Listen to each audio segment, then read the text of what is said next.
그리고 계속해서 나오는 얘기가 음. 이재명 상임고문의 활동 개시 언제가 될까? 물론 우리가 예측하는 것은 지방선거 때 뭐 공식 선거운동이 되고 이렇게 되면 수도권 중심으로 뭔가 지지 유세를 할 거다라는 얘기는 하고 있는데 지금 나오고 있는 모양새는 전국에 이제 낙선 인사를 다닐 거다. 그래서 호남부터 시작할 수도 있다. 이런 얘기가 나오고 있어요. 이재명 상임고문의 좀 행보 좀 어떻게 된다고 보세요? 저는 그 일단 네. 그러니까 수도권 중심으로 아까 말씀하신 그러니까 서울, 경기, 인천까지. 왜냐하면 이번 지방선거는요 수도권에서 세 개잖아요. 수도권이 누가 두 개를 가져가느냐가 승패를 정한다고 생각해요. 두 개. 다른 어떤 지역보다. 지금 인천은 거의 민주당이 유리하다고 그래서 볼 수가 박남춘 있죠. 시장이 현 시장이 그럼 민주당이. 경기랑 서울. 그렇죠. 이걸 거기 누가 어떻게 이기느냐. 되냐. 근데 국민의힘은 네. 하나만 줘도 실패라고 판단할 거예요. 하나만 줘도. 네, 왜냐 아까 말씀드렸잖아요. 판세 자체가 예. 대선에서 이겼잖아요. 그 분위기가 원래는 쭉 가는 거예요. 기본적으로 원래는 얘기를 하는 거예요. 그다음 두 번째는 대통령 취임한 이후에 20일 만에 치러지는 선거이기 때문에 네. 대통령의 힘을 실어준다는 여론이 일반적으로 높아요. 근데 여기서 패배했다. 그 말은 이거는 신임을 못 받았다고 볼 수 없고 네. 윤석열 대통령이 취임하고 나서 대통령이 국정 동력을 상실하는 중요한 계기가 될 수 있다고 저는 봐요. 그렇기 때문에 둘 중에 하나만 이겨가지고는 이겼다고 네. 얘기할 수 없어요. 만약에 서울이 이기고 경기도 졌다고 생각해 보세요.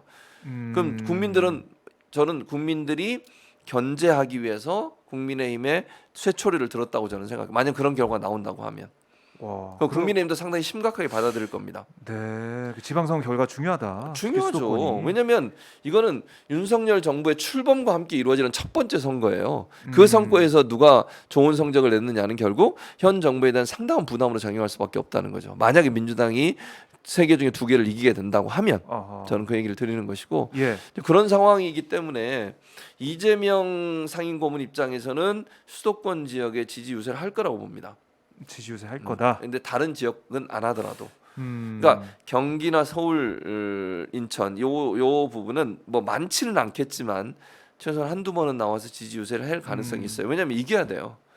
이겨야 된다고 제가 얘기하는 건 민주당 입장에서 이번에 이기지 못하면 다시 그 동력을 얻기가 어려워요. 지금 계속 서울, 부산 재보궐선거 졌죠, 대선 졌죠. 네. 근데 이번까지 패배를 해보세요. 음. 그러면 이게 상당히 그 힘도 잃고 구심점도 낮아지고. 근데 이번에 네. 만약 승리를 하게 되면 이제 제가 승리라고 표현하는 건 절반 이상만 이겨도 이기는 거예요. 지금 뭐 거의 90%막 이렇게 지금 민주당이잖아요, 다. 예. 근데 그 정도가 아니고 절반 이상만 돼도 국민들은 승리로 얘기할 거라고 생각해요.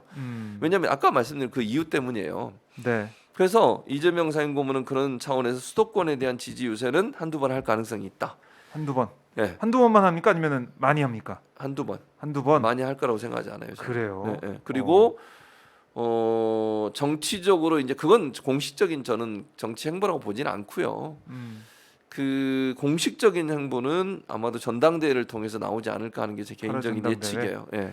그러면은 송영길 전 대표의 지역구 인천 계양 아니면은 조정식 의원도 그런 얘기 하던데 뭐 시흥에 그런 얘기 했죠. 출마해라 그런 이렇게 얘기 하면서 했어요. 이재명 상임고문이 국회에 먼저 들어와야 된다 이런 얘기를 하던데 그것도 하나의 카드긴 한데 예. 근데 그러면 이번에 선거에 나와야 이번 되는 거예요. 6월 1일 네. 선거에 나와야 되는 거죠? 장단점이 있어요. 장점은 뭐냐? 그러니까 그걸 만약 실현한다면 장점은 네. 본인이 선거에 출마하기 때문에 적극적으로 선거 운동을 할 수 있어요. 돌아다니면서. 아, 전국적으로 할 수 있다. 그렇죠. 그리고 수도권에 더 열심히 할 수 있죠. 본인 선거 운동하면서 같이 가서 합동 유세하고 이러는 거니까 네. 그건 장점이에요. 그러니까 결국 그 이재명 고문이 좀 더 적극적으로 활동할 수 있는 명분이 생기는 거죠. 왜 본인이 출마를 했으니까. 출마를 안 한 상태에서 지지 연사하는 것은 정치 행보 시작이냐 마냐 이런 거 가지고 이제 논란이 될 수 있지만 네. 출마를 하는 순간 정치 행보를 시작하는 거잖아요. 그렇죠. 그것 때문에 결국 더 적극적으로 나서 선거 운동 전체를 주도하더라도 크게 문제가 되지 않아요. 그건 장점이죠. 그리고 이제 선거에 나온 분들 입장에서 많은 도움을 얻을 수 있겠죠. 민주당 입장에서는. 두 번 이게 단점은 뭐냐? 네. 너무 빨라요. 빠르다. 그래서 이게 여론이 어떻게 작용할 거냐 하는 문제거든요. 그러니까 물론 이재명 상임고문에서 빨리 복귀해달라고 요청하는 뭐 이제 민주당 지지자들이나 진보 진영 지지자들 있죠. 많아요. 네, 많죠. 근데 그게 이제 과연 어떻게 중도에서 읽힐 거냐 하는 부분에는 고민이 있을 거라고 저는 생각해요. 지금 대선 패배하고 얼마 지나지 않았는데 선거에 네. 다시 나오는 것이 뭐 당선할 가능성은 높겠죠. 물론 뭐 지지율이나 이런 걸로 보면 그럴 거라고 보는데 그럼에도 불구하고 혹시나 진짜 1%라도 패배하면 그건 이제 정말 치명적이 되는 거거든요. 네. 저는 뭐 그럴 가능성 거의 없다고 보지만 이제 그런 여러 가지를 고려할 수밖에 없다. 그래서 물론 원내 진입을 해서 하는 것도 좋겠죠. 원외 만약에 본인이 전당대회 나가면 당 대표가 되더라도 원외가 되는 거잖아요. 만약 이번에 이제 선거에 안 나가게 그렇죠. 되면 한계가 있을 수밖에 없는 부분도 있죠. 원내 당 대표의 힘이 더 세다 이렇게 그렇죠. 하더라고요. 얘기하더라고요. 그렇게 보죠. 예, 네. 그래서 그런 부분이 있긴 한데 이건 아마 고민이 깊을 거라고 보고요. 그냥 제 예측이에요. 제 예측인데 이번에는 아마 나서지 않을 것 같다. 저는 개인적으로 생각해요. 그리고 전당대회를 통해서 당 대표로 복귀하는 것으로 하지 않을까. 저는 그렇게 생각합니다. 개인적으로. 8월에는 이재명 네, 고문이 하지 돌아올 않을까. 것이다. 예, 저는 그렇게 기대합니다. 그래요. 이건 뭐 지켜봐야 될 것 같은데, 그러니까 이재명 고문의 활동 언제쯤 시작될 건지 많이들 기다리고 계셔가지고 네, 맞아요. 하나의 관심사 중에 하나일 것 같고.